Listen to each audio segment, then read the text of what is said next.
Tell us a little bit about what you saw and being able to relay that message to Cora when you watched Kimbrel pitch and kind of help out so he wasn't tipping his pitches.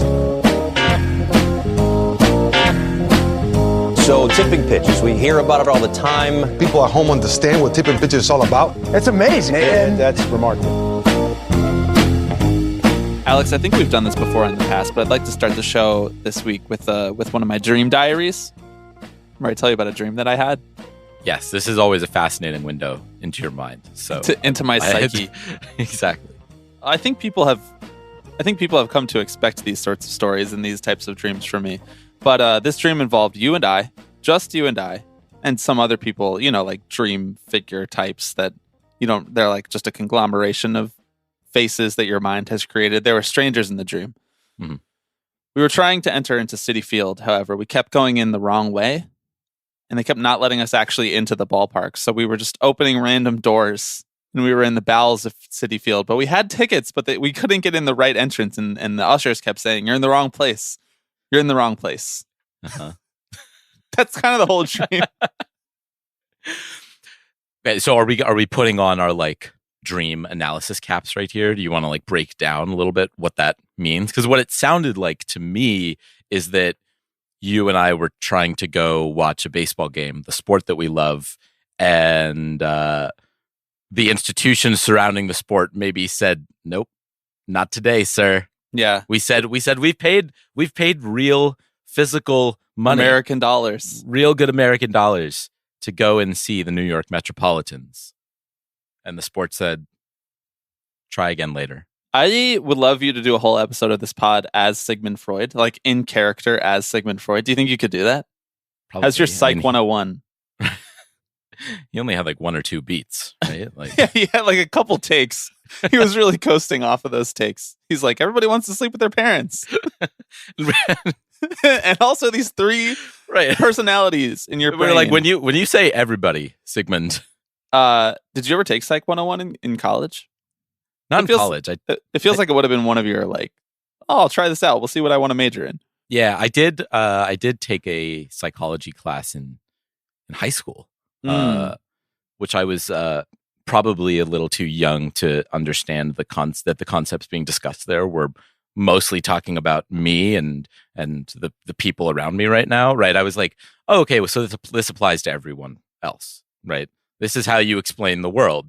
I took psychology 101 in college, my freshman year's first semester, and it was at 8 a.m. Not exactly the most conducive to me doing well. It was the worst grade I ever got in college, and the professor was tenured, so he would just get up there and he would just let his thoughts fly. He had takes. He had a lot of takes about gender and sexuality specifically.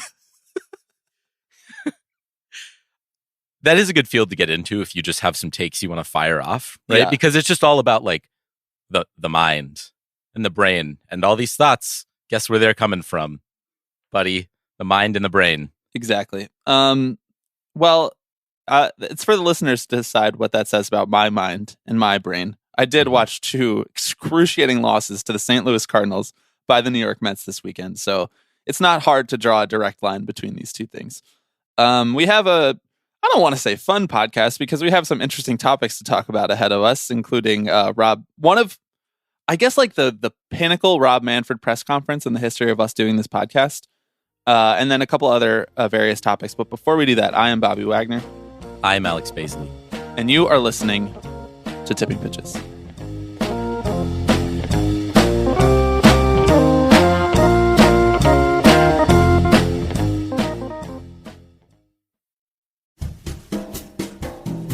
Want to make a podcast? Spotify's got a platform that lets you make one super easily, then distribute it everywhere and even earn money all in one place for free. It's called Spotify for Podcasters. And Alex, please tell me how it works. Bobby, it would be my honor. Spotify for Podcasters lets you record and edit podcasts right from your phone or computer. So no matter what your setup is like, if you've got a full studio or you're staring at a Zoom screen right now, you can start creating today. Then you can distribute your podcast to Spotify and anywhere else podcasts are heard. Video podcasts are also available on Spotify. And when you want to take conversations with your fans to the next level, Q&A and polls are the best way to get them talking. With Spotify for Podcasters, you can earn money in a variety of ways, including ads and podcast subscriptions. And best of all, it's totally free with no catch. We host Tipping Pitches on Spotify for Podcasters. It makes it really easy to distribute our podcast to all you lovely listeners. If it's something you're interested in trying out, you can download the Spotify for Podcasters app or go to www.spotify.com/podcasters to get started.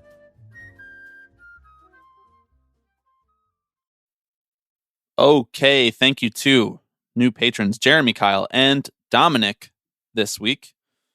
Alex, a little bit of housekeeping before we get into the meat of this episode. The first thing that we need to do housekeeping about kind of relates to what we're going to talk about.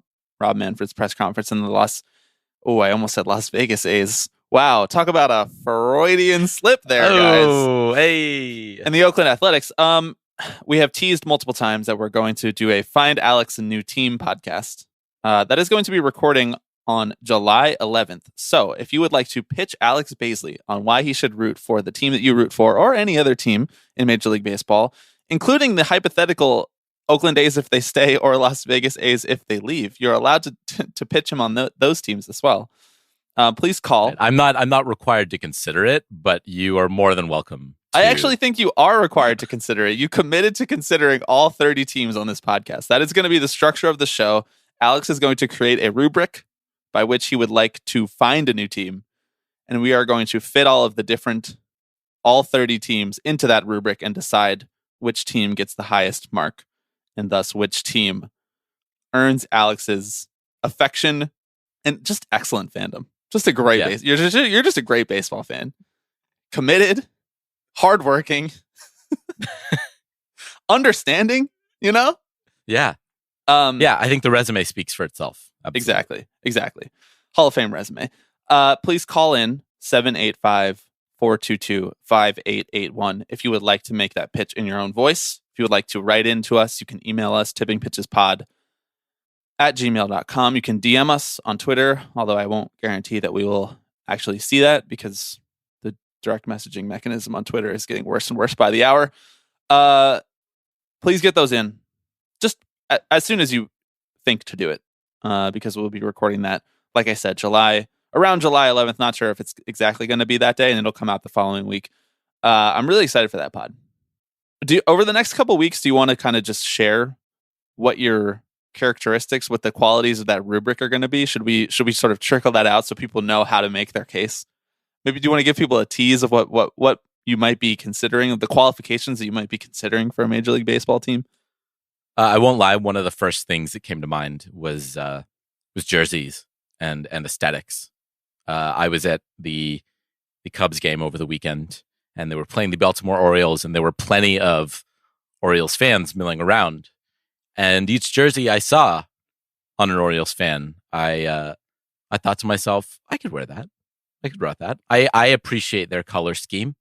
It helps that the players on the back of the jersey are also really good and enjoyable to watch. So another, point of consideration. I feel as though you're flirting with the Orioles these days. You're just dropping them a little line here and there. I know, right?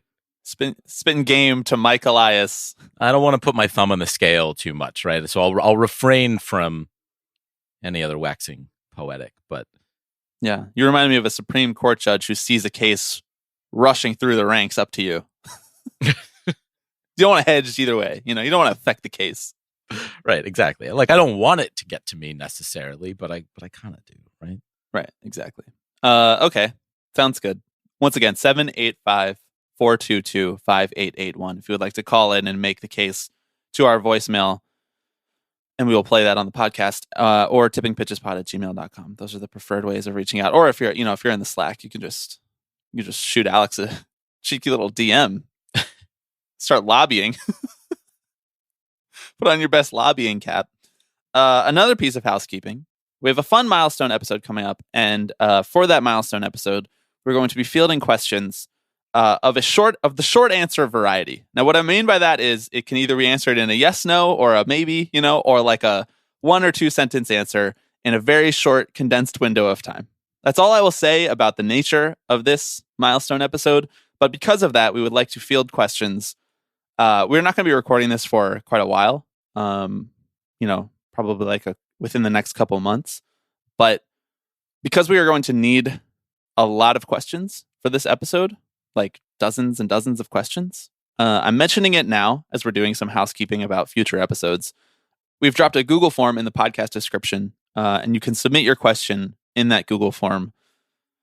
We'll keep that form in the description between now and when we do this milestone episode. But again, short answer variety, yes or no, or can be answered in a couple sentences.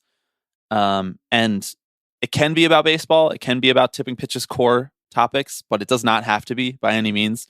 If you've been listening for a while and you think back to when we did sort of the AMA style mailbag and we asked people to ask questions about anything baseball or non-baseball related, anything that you're curious about me and Alex, obviously we are going to decide whether or not we want to answer these questions ahead of time. So if you're going to just ask us something super personal, it probably won't make it onto the air, but maybe it will. You never know. Shoot your shot.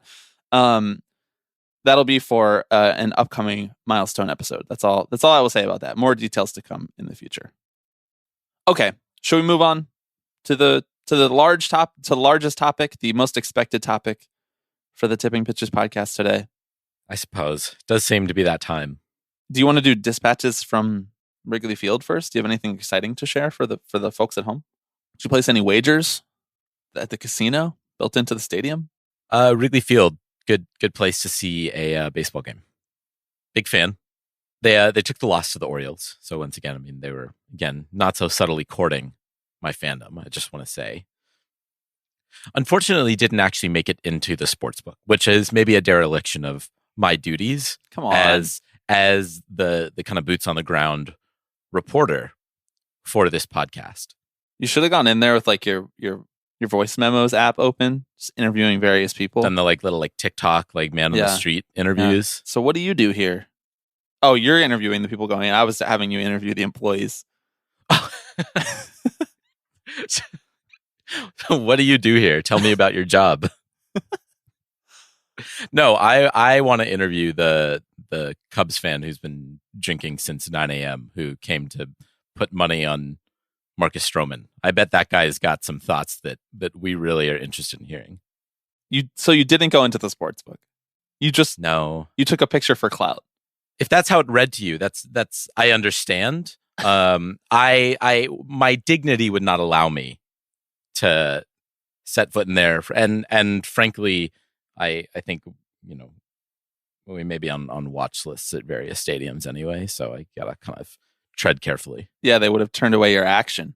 Well, I know that you're much more of a FanDuel guy, so the DraftKings sportsbook built into Wrigley Field, your loyalties lie with the FanDuel Corporation. Right. Well, especially now being free, as we're about to talk about, being freed from fandom linked to a specific team. What I've been doing is testing out all the various betting platforms so that I can pick one to get behind. I've got a little rubric that I'm working off of. FanDuel's colors are much more conducive to the sorts of outfits that I like to wear. The blue and the white. Yeah. So it's a work in progress. I'll say that much. Have you ever placed a sports bet?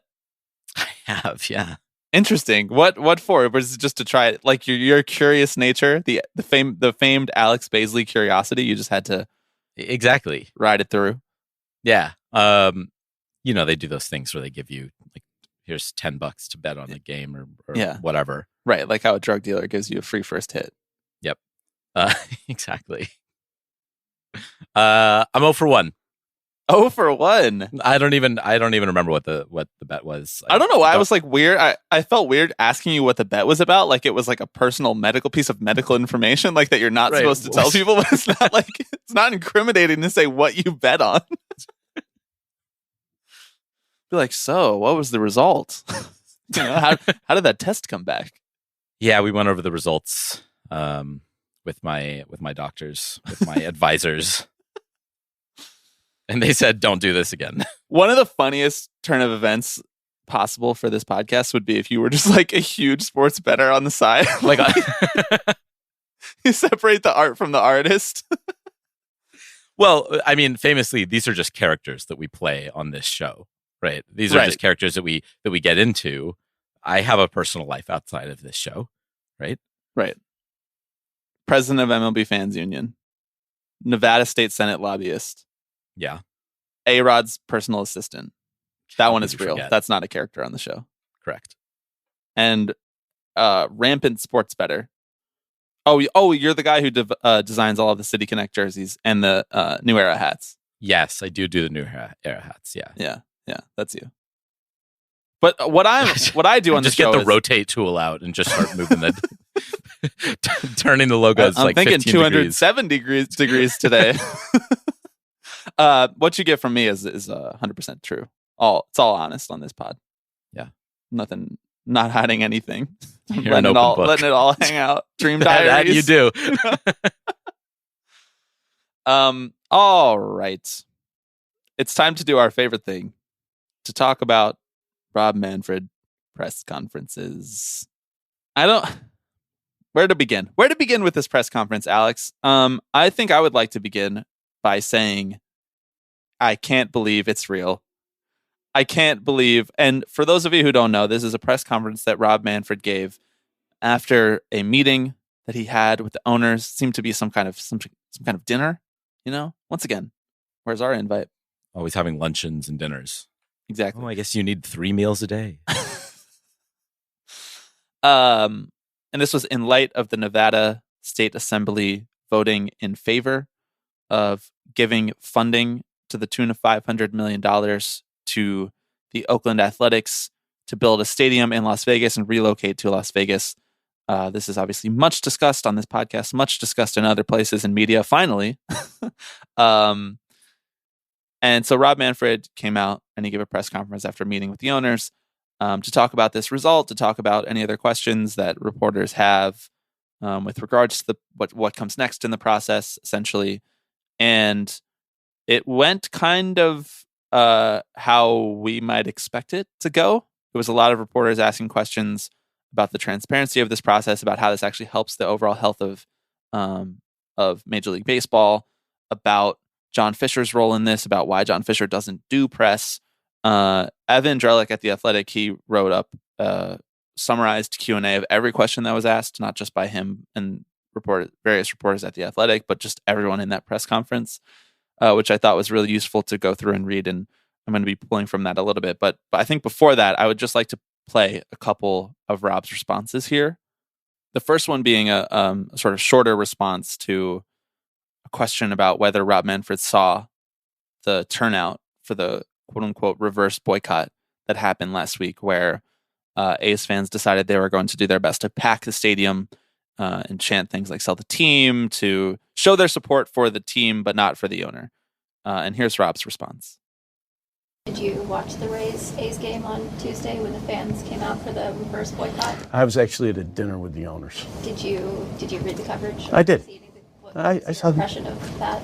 It was great. It's great to see what is this year, almost an average Major League Baseball crowd in the facility for one night. That's a great thing.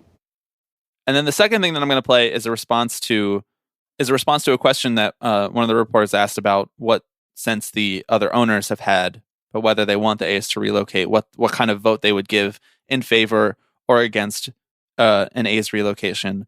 And somehow Rob Manfred got on to talking about how Oakland is giving nothing in this deal. So here's the other response. And I hear from them. I feel sorry for the fans in Oakland. I do not like this outcome. I understand why they feel the way they do. I think that the real question is, what is it that Oakland was prepared to do? There is no Oakland offer. Okay? I mean, they never got to the point where they had a plan to build a stadium at any site. And it's not just John Fisher. You don't build a stadium based on the club activity alone. The community has to provide support. And, at some point you come to the realization it's just not going to happen. So the reason I wanted to start by playing 2 clips for you from Rob's response is because, well, those are the biggest clips that have been circulating around, number one. And number two, I think it's really important to hear Rob's tone in these responses and the exasperation that he is for some reason showing to reporters who are asking questions, kind of like in the only setting that they have, like in the only opportunity that they have, because, you know, we're going to read some of Rob's other responses in this press conference, and we're going to talk about what they mean and reading between the lines and how damning this whole press conference was. But I think it's really important to hear directly from the source first, just exactly how short-tempered he felt, how childish his responses truly were, to set the stage for this conversation that we're going to have. Yeah, I mean, there was so much telling about this press conference, and if we can zoom out a little bit, like you mentioned the reverse boycott, right? I mean, again, there's been a lot that's happened this past week with regards to the A's, right? The A's fans packing the stadium to the tune of 28,000 people, give or take. It was a beautiful scene, like the kind of thing that you don't see in sports very often, like fans banding together and recognizing that the source of their ire is not the folks on the field, but the man signing the checks, right? And I mean, I was just like misty-eyed, like for 3 hours watching that baseball game, right? A few days later, as you mentioned, the Nevada State Legislature passed the bill that would bring the A's to Las Vegas, seemingly as the sort of final nail in the coffin on this, right? It goes to the governor's desk to sign it, but he was heavily involved with the planning on this bill, so there's nothing to indicate that he would change his mind overnight, right? So like it's all but done. The A's departing from Oakland. For what it's worth, he already signed it. He signed it 3 days ago. Even better. These things happen really fast when some people want them to. So you're telling me my faith is now put in guys like Mark Attanasio to say, I don't think this Major League Baseball team should get hundreds of millions in public funds. I don't know, bro. Should be an interesting guy to come from, given that he is maybe on his own track of trying to secure hundreds of millions in public funds. Well, you have seen a couple quotes from, or like maybe anonymous quotes or whatever, or quotes from like Yankees type ownership, kind of throwing shade a little bit at this process and talking about how it doesn't really make a ton of sense. But I feel pretty confident in saying that the owners will get behind anything that serves one of them. Yeah, I completely agree. Right. So that's where we are. That in the wake of this kind of show of disgust on the part of A's fans and the ink drying on this move actually happening. Right. And so you would expect that coming into this press conference that Manfred would be expecting to answer questions about all of these things. This is the second time an MLB team has left their city in the last 50 years. And it's a big story. There's a lot going on there. And his tone was one of, I don't really understand why I have to be the one up here answering these questions, right? I don't understand why I should be letting you grill me over this, which is ironic because, again, as you mentioned, John Fisher's nowhere to be found. But I am struck by the fact that every time Manfred goes out and to kind of address something like this that is at the sort of core root of the sport, the health of the sport, that he ends up with his foot in his mouth every single time. Like, it would have been monstrously easy to go out and say, I feel really bad for A's fans and we regret this process and all these sorts of platitudes that no one would believe from him, but at least might sound good coming from him. And instead, he went and blamed the city of Oakland, and he blamed the community, right? He said, it's not just on the politicians, it's on the community to show support, which is such a middle finger to the thousands and thousands and thousands of A's fans who have given that support for years, for decades, and not seeing the slightest bit of investment on the part of ownership. It was really jarring. I'll just say that. Like, it was really, really jarring to hear him talk about stuff like this when he had the opportunity to sort of smooth things over, try and put a Band-Aid on all of this. And instead, he went out and he was sarcastic and flippant. And I just don't know what to do with that.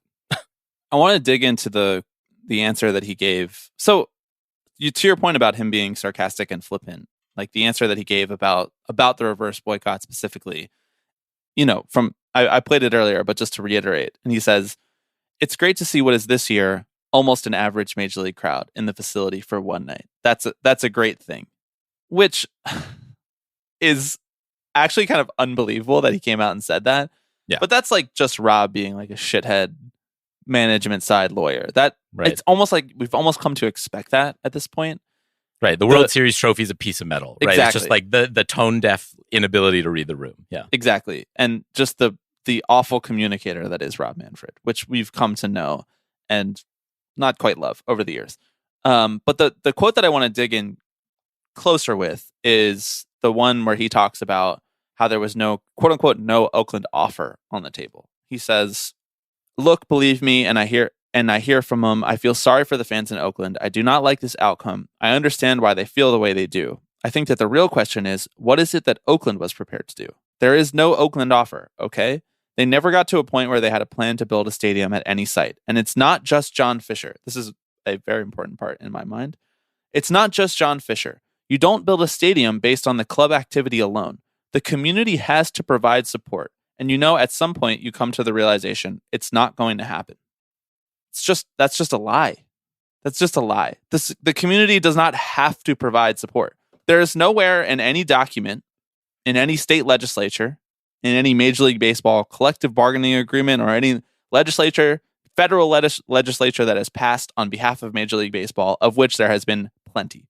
There's nowhere in there that says communities have to provide monetary support to Major League Baseball clubs that are privately owned.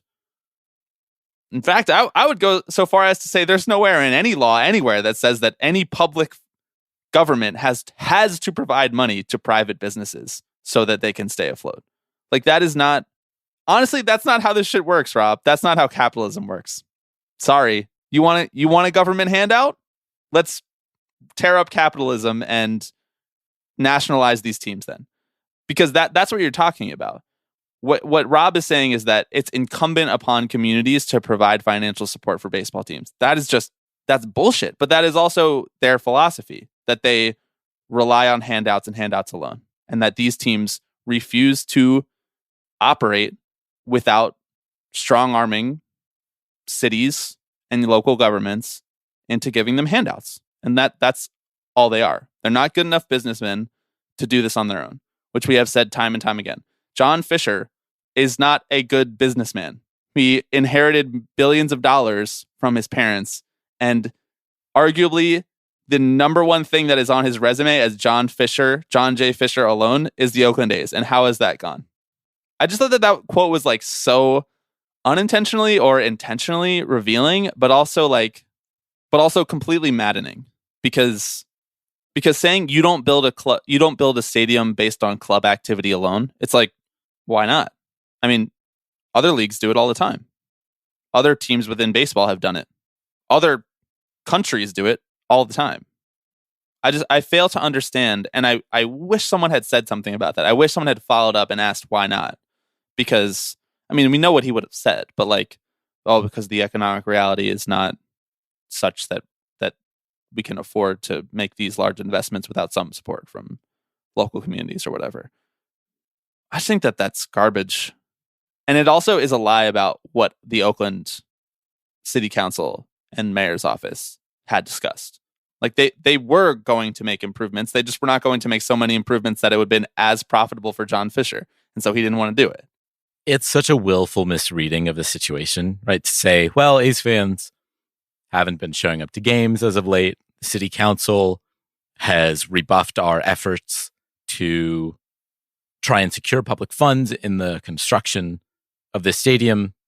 It's just an ahistorical view of everything that's going on here. And to be honest, Rob, I didn't realize it was my job to build a baseball stadium. My job's to fill the baseball stadium, and I'll do that. But the consistent thread throughout this whole conference that he gave was that, well, the city of Oakland and A's fans didn't do enough. They didn't do enough to keep the team.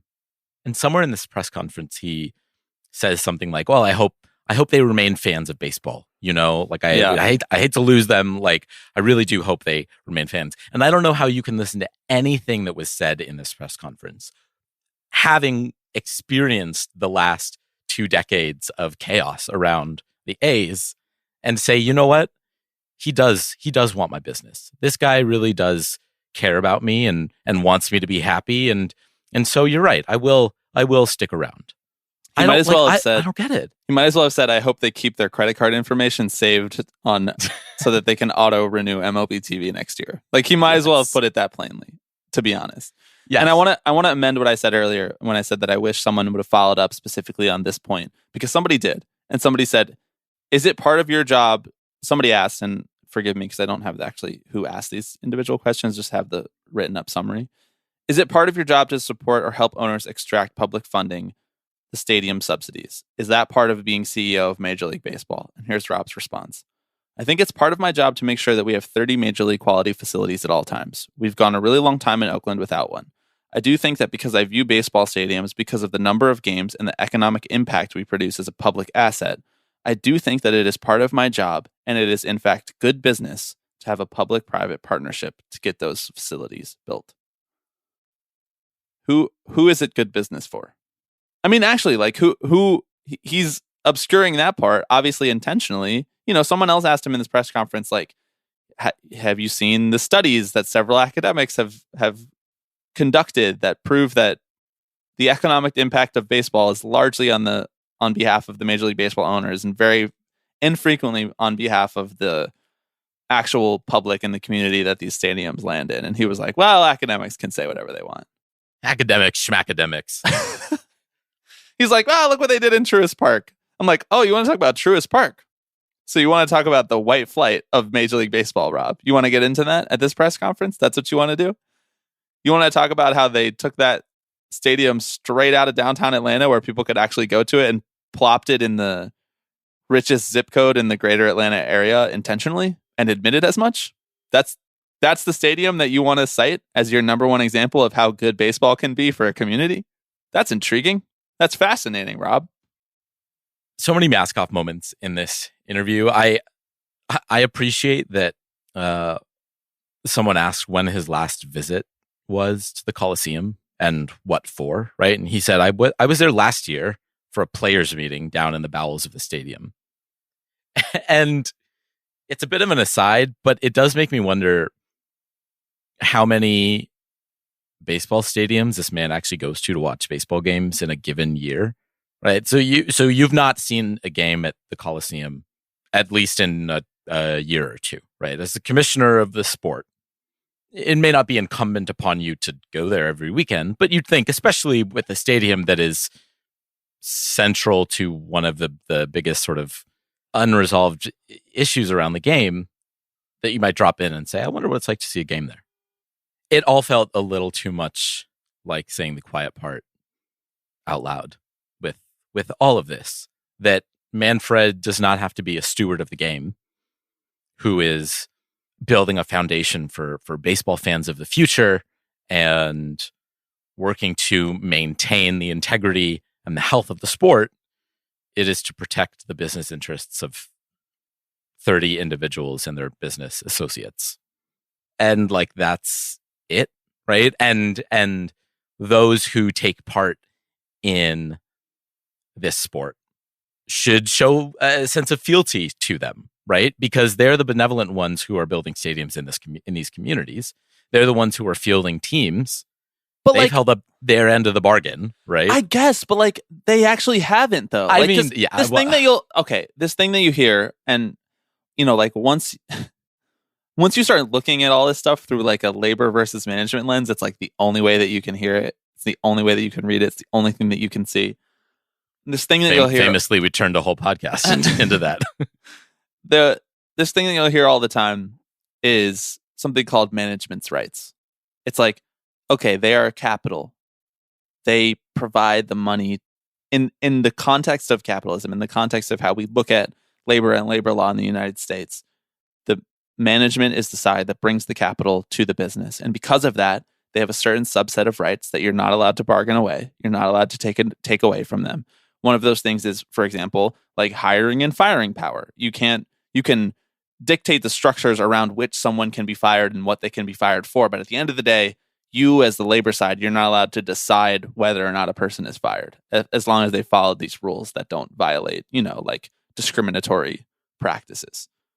Another one of those things is like office location. Like if a business decides, hey, we want our office to be here, and here is our policy for whether or not you come into this office, and this is where our office is. That is typically thought of as something that is management's rights to choose. Hey, we're going to relocate our office, but we have to. So you say, okay, you have to give us 30 days advance notice, and you have to, make reasonable accommodations to make it a similar office environment or parking environment or transportation environment or whatever. And like, that's kind of what Rob is saying, in that this is the Oakland Athletics' right to decide what is their market, what is their stadium, where are they going to play. But what he's also saying is that it's not their responsibility. It's their right, but they don't have to actually fulfill their end of that bargain if they don't want to, if that is not financially advantageous for them. So what Rob is trying to say is that management's rights is to make money. Our right here is to always be profitable, no matter what. Because if it was your right and responsibility to provide a quote-unquote major league facility, which he is so hung up on, he's like, this is not a major league facility, this is not a major league facility, which is something that repeatedly appears in the collective bargaining agreement.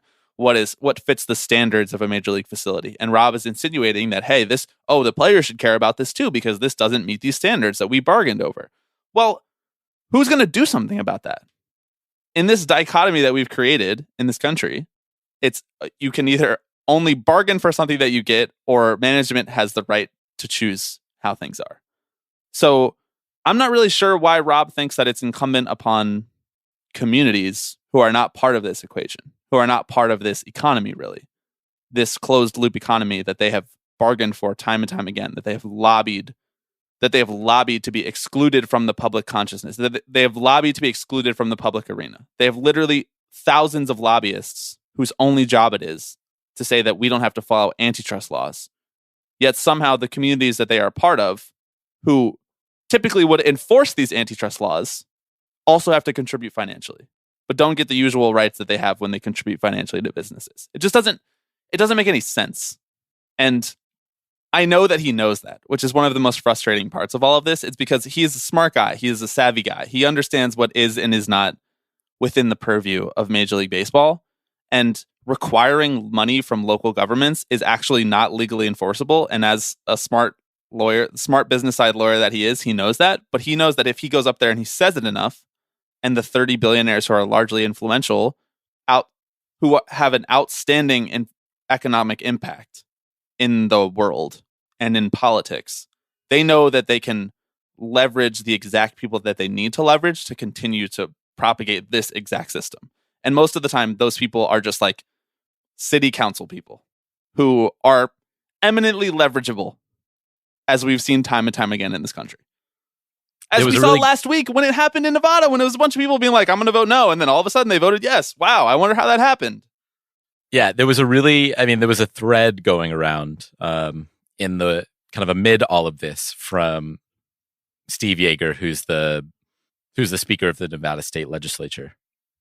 And there were a bunch of choice quotes in there, right? Where again, he talks about, this Vegas doesn't tolerate losing, and so we're gonna make sure there are measures in place so that they remain competitive, and there's gonna be pressure to invest in a winning team. And so you can bookmark this tweet if I'm wrong, but which done. And there was a lot in there again of there's just kind of like the disconnect between. Wait, what was his name again? I have a bridge to sell him. But one of the pieces that stood out to me the most was, he says, in the wake of this, the reactions from friends and constituents have been equally mixed, right? He says, some have thanked me, exciting Major League Baseball is coming to Las Vegas. Others have sent me profanity-laden emails expressing their disappointment or anger. I imagine I've lost a few friends along the way. And it just, first of all, tough beat. Really tough beat to lose some friends over. Many people have thanked me. They're coming out in droves to thank me. I But it can't also even just- handle all of the emails of people thanking me Right, for bringing exactly. the A's to Las Vegas. There's millions of them. But it felt so illuminating about what the divide really is, right? Is there are folks who are saying, I mean, I go to see baseball every once in a while. So yeah, I'd love to have a baseball team here. Thanks for doing that. Right? Like kind of, I don't care where they're coming from. I don't need the rest of the context. This is good enough news for me. Right. And the other side of the aisle is people saying, we are not properly funding our educational system right now. We aren't spending nearly enough money for unhoused folks and low income folks. And it just felt like such a perfect distillation to me of like what's at stake here, right? Is like either you have a stadium on the Las Vegas Strip, which is going to do numbers for John Fisher's wallet. Quite literally nothing else. Quite literally nothing else. Or you have these social services that are like desperately in need of funding that are going to go neglected amid all of this. I just felt like every time the sort of spokespeople for these processes came out, I'll hand it to them. I did have a much better sense after they spoke about where their priorities lied. And it makes it very easy to be a much more clear-headed consumer of baseball. Rob was asked in the press conference, is there any worry about moving from the 10th largest TV market to the 40th and building a 30,000 seat ballpark that would be the smallest and turn a team into a perpetual receiver of revenue sharing? Pointed question. Good one. Good question.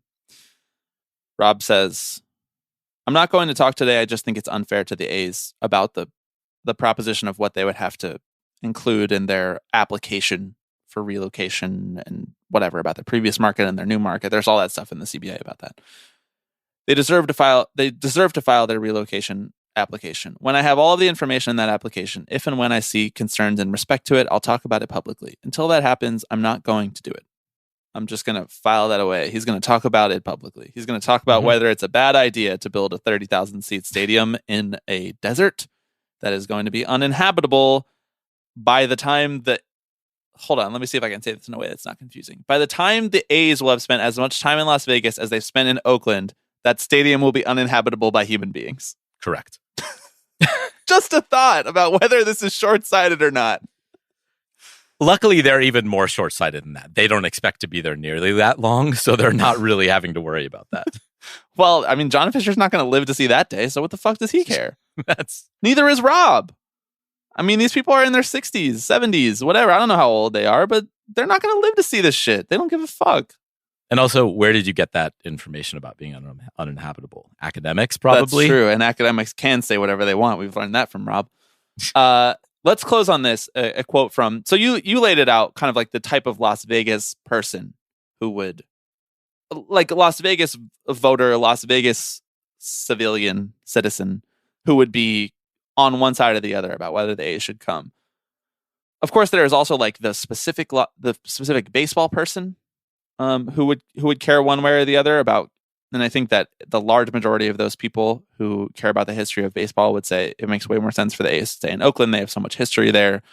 Bringing teams to Las Vegas seems like a kind of just like a gold rush for short-term profit in terms of like the larger story, the qualitative story that we tell ourselves about baseball and sports in America. There doesn't seem to be like a prestigious reason to bring a team to Las Vegas, to be honest. And that's not to say that like Vegas shouldn't have teams.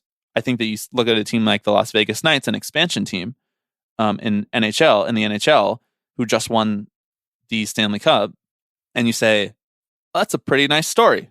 They built this stadium. They didn't use public funds. It's a reasonably sized stadium for the market that it's in. They committed to putting a winning product on the ice. Almost said on the field, but on the ice. And look what happened. Now they got a championship parade. A similar story happened in the WNBA, the Las Vegas Aces.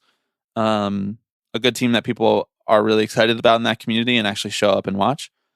with good players. I think it's a really important part of this, since the A's are not going to put good players on the field. We just know that about John Fisher.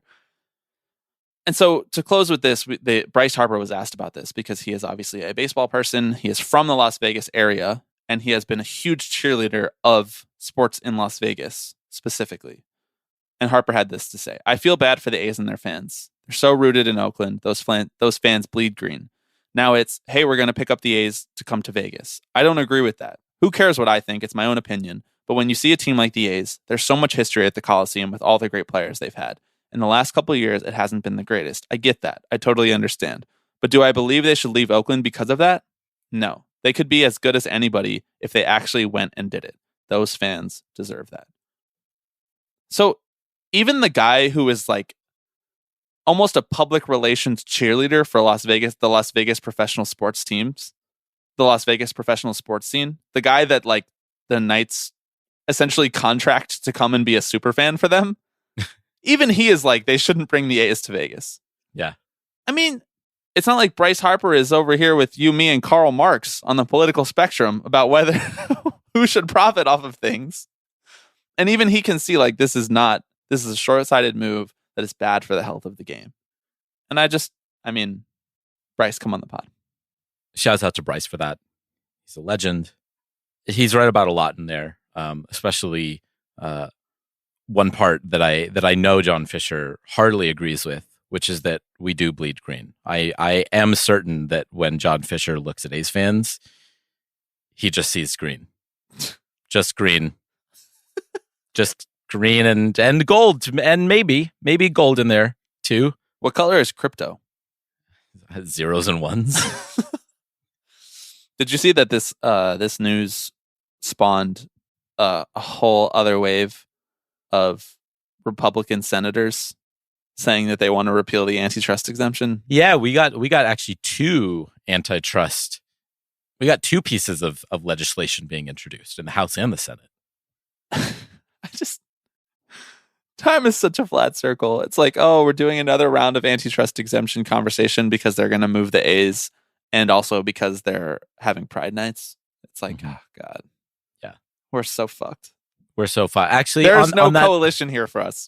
we don't have a coalition. On that note, I did want to mention the only other aspect of Manfred's press conference that caught folks' eye that had nothing to do with the A's, but was about those Pride nights, right? Yeah. Obviously Pride nights around the league have been in the news as of late. The Dodgers, as we discussed, have faced protests from anti-LGBTQ groups. We've had multiple players on the Blue Jays, on the Red Sox, coming out and just saying like wildly hateful things. Don't forget the Nationals. Right. We have Trevor Williams, who I've heard is MLB's top Christian baseball player. Top Catholic baseball player. I still don't know the difference. You went to Catholic school. I might as well have gone to Christian school. Oh man. But we have these instances at a time when like the tenor of hatred around this country towards queer folks is like reaching a fever pitch. And so Chelsea Janes from the Washington Post asked about kind of, MLB stance on leaving Pride nights up to teams versus standardizing them across the league. Yeah. Chelsea Janes, by the way, Chelsea Janes is so real. One of the best reporters out there. One of our favorites. Someone's work who, if you're not following it already, is an incredibly enriching experience to follow Chelsea's work while consuming Major League Baseball and consuming something like this podcast. Yes, absolutely co-signed. So his response to her question was, we've told teams in terms of actual uniforms, hats, bases, that we don't think putting logos on them is a good idea just because of the desire to protect players, not putting them in a position of doing something that may make them uncomfortable because of their personal views. Other than that, leave it to teams. They know their market's best. Which players do we think he's trying to protect here? Protect them from what? Oh, it's a local decision to host Pride nights. So you just pick and choose which community to cater to? Like, say, if you're the Texas Rangers and you think your fan base might be more aggrieved by that, you can say, well, that's okay. We don't need a Pride night. I mean, he's the risk management commissioner, right? He's the consulting commissioner. They look at it like, what is the cost benefit analysis of all of this stuff? It's absolutely valueless. It's spineless. They are the most unprincipled group of soulless, craven, greedy business people you could possibly dream up. Like, it doesn't get more. He's literally like market by market. You can decide. He's calling it a market. It's not like community by community. It's not like we actually want to stand for something. Market by market, owners can decide. Yeah, what will make them the most amount of money. I mean, it's shameless stuff. Like and I know a lot of people have been talking about people like Trevor Williams, quotes like Trevor Williams' quote. We tweeted about a couple of these things. People have been talking about Anthony Bass. People have been talking about the Dodgers Pride Night and the Sisters of Perpetual Indulgence and whatnot. I honestly have gotten to the point where, like, some of these stories I have made a concerted effort just to not acknowledge because it's not worth it. Like, Anthony Bass's views on whether gay people should exist is like so far down the priority list of like anything that matters. Like, he is both irrelevant and misinformed and intentionally bigoted, and like his half-assed apology is just to be honest, like, not worth distracting from this wonderful Pride Month and like the many ballparks that actually host inclusive and uplifting Pride Nights and the people who attend those Pride Nights and experience joy because of them. Like, I just think that it's unfortunate that like the structure of Major League Baseball is such that like the structure of Major League Baseball and like the conversations around and the tenor around like LGBTQ inclusion in our culture is always such that like, well, somebody has to be personally offended in order for us to even have these conversations to begin with. And then it's like, well, you spent all this time debunking the Anthony Basses and the Trevor Williams of the world. And then by the end of this, you just have a bunch of people who are like, well, let's agree to disagree. It's like, no, we actually shouldn't agree to disagree about this. This is like people's existence. And like the context in which we talk about these things is so fucking dehumanizing. And for the commissioner of baseball to like not only not care about that, but like come out and just chalk it up to like like market differences. Yeah, like market differences, like almost as if this is like political polling. It's like, come on, dude. Like, he is so grossly unequipped to ever speak in front of reporters and cameras. And it's just, I mean, it's a shame. It's like, it's not like I wish there was like a woke commissioner who could come out and really like make everybody feel good. But at times like this, I'm like, wow, it would kind of be nice if there was like a commissioner who could go long enough without putting his foot in his mouth to distract from the fact that like, wow, like 29 teams actually do host a Pride Night, and it actually is helpful to a lot of people in those communities, and they actually do raise awareness and money, and a lot of people within those teams are trying to pull in the right direction and do their fucking best. And yet the commissioner has to come out and just completely just like take a shit all over that. Like that sucks. Yeah, this is the kind of thing that completely undermines the significance of Pride Nights around the league as they exist and the efforts of promoting inclusivity, and also sends a message that people who are harboring these discriminatory views, their comfort is just as important and valid as those of LGBTQ folks who just want to live, right? That we need to make sure that everyone feels comfortable in this scenario, right? Yes, we care about our fans, but also we don't want the players to like feel bad for being homophobic, right? We don't want them to be put in a situation where all of a sudden they're being criticized for their abhorrent views. God forbid, right? So it's just a team by team thing. You guys handle it, right? It's states' rights, man. This is, but like the whole like incongruence with like everything they do, right? Because like half the things that come out of his mouth are like states' rights, right? Yeah, I won't influence them. Teams are going to do what they're going to do. They know their markets and business is best, yada, yada. But he's also happy to give top-down directives if he feels like teams are spending too much money, right? Or they're relying on analytics too much, right? These things where it's like That's because he's a political vessel, not a person who actually shares his thoughts. I mean, yes, you're right, but that doesn't make it any less fucking maddening. Yes, I completely agree. I don't know, man. I hope everyone who has gone to an MLB Pride Night has been able to enjoy it as much as possible. That's all I have to say. All right, let's take a quick break. Last night on Earth today. All right, before we get out of here, there's one last news item I wanted to touch on. I wanted to note that many of the stories that we discussed today on this podcast and in the past came from a journalistic outlet known as The Athletic, which aimed to disrupt the sports journalism industry, right? And create a safe harbor for fans of all stripes, of all ages, of all locales, right? To have a home base where they can follow their team. Turns out that's not going so great. The whole disrupting the journalism industry thing. The Athletic announced layoffs this past week and a slightly shifted approach to their sports coverage. They are cutting about 4% of their journalistic staff. And this comes amid the fact that even though they have millions of subscribers, they're still losing money, right? Because this was not an enterprise built to be a long-lasting, sustainable operation, right? But was basically a venture capital project, right? So what they're doing is they're scaling back. They're saying, yeah, that idea of creating the sports page for everyone, we realized it was maybe a bit ill-advised, a bit short-sighted. We actually don't have the money to do all of that. And as a result, we're going to start focusing on the bigger stories, and we're going to start shifting away from some of the more local beats in places like the NHL and MLB, because these are local audiences. It's hard to we can't have a reporter in every city. I wanted to bring this up because who could have seen this coming?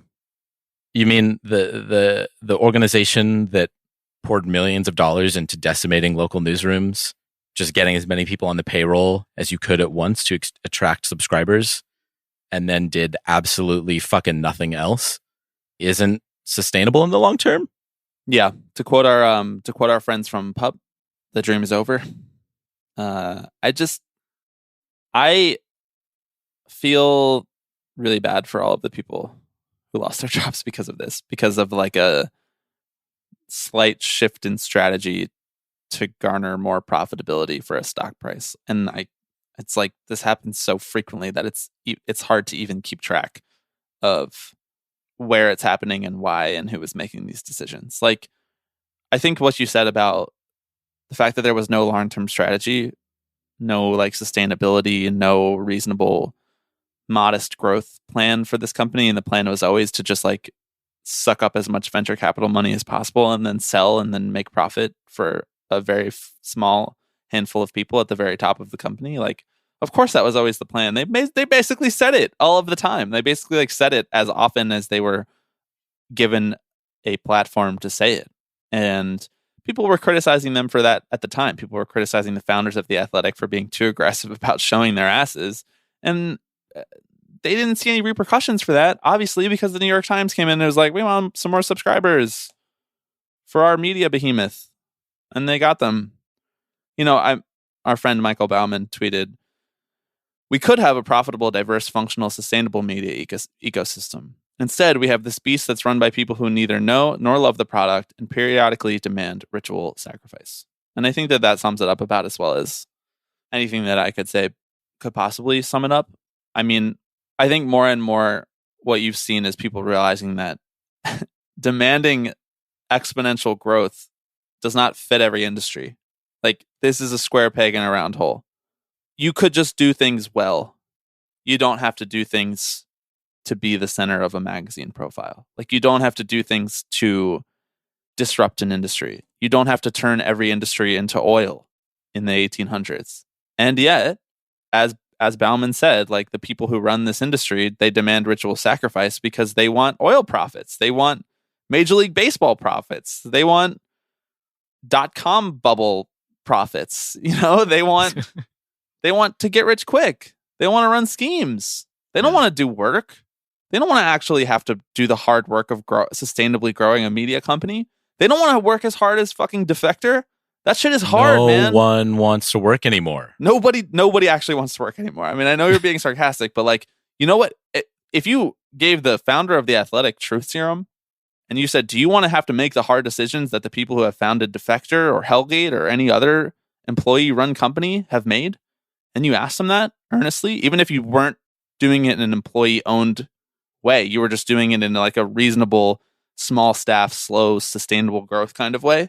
And you asked them if they wanted to do that, they would say, fuck no. No. They don't want to do that. They want to take as much money as possible so that they have comfort while they're building their company. And if it goes bankrupt, well, then fuck it. They've structured the constitution of the company so that it never affects their money personally. They're just rich kids grifting between different fucking ventures. That's all this is. That's all venture capital is. And I mean, we're so far down the river of this completely swallowing media. But I think it's unfortunate because those people are doing great work that we cite all the time on this podcast, work that is enriching the experience of being a fan of a sport. So, I mean, it's all garbage. It's all coming from the same place, but it's all garbage. Yeah, I have nothing more intelligent to say on that, but I think it's just an absolute shame because there are some really, really wonderful people, both inside MLB and in other sports leagues, who are losing their jobs because of some poor decision making of some millionaires. Are they losing their jobs? Are the executives who created this ill-advised plan feeling the pain at all? I don't know, man. I mean, the more I think about this and the more I think about the context of all these podcasting layoffs and everything, I'm just like, media is a margin business. Media is not designed to drive profits. Media is designed to like inform people. Yeah. Maybe it doesn't have to like fucking make people rich. I watch like all these people from these podcast studios that are also in the Writers Guild that were also acquired by Spotify. I watch all these people lose their job for similar reasons because they're not driving enough upside profit. They're not juicing a stock price enough. They're not ROIing, returning on investment. They're just not. Yeah. Right. To be clear, The Athletic has been wildly successful in terms of like subscribers and readership.